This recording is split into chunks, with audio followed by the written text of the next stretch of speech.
In this module, we are going to understand microeconomics, how it impacts the economy of India or any country as a whole, and what is the meaning of microeconomics.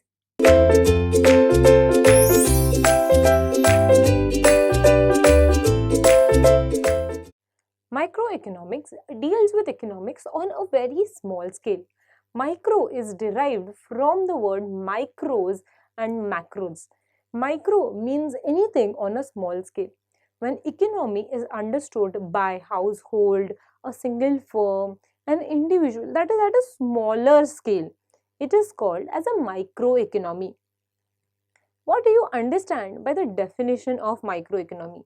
When any person is understood on the basis of any of the work that is done by the person, that is the household management, the management of the individual's firms that he has, or the business of a single person, income of that individual, all these things on a smaller scale are called as microeconomics.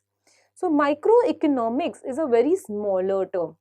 Microeconomics actually deal with the satisfaction of the wants that an individual has. Individual has a lot of different wants and satisfies it with different resources.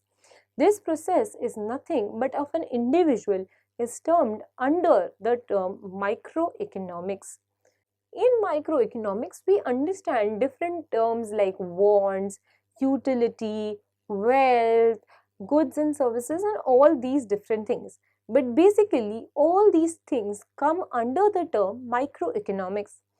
How an individual has different wants, how he satisfies these different wants using goods and services, and the utility, the use of these goods and services. Basically, all these things that are considered not at a very large scale but at a smaller scale are termed under the microeconomics. Thank you.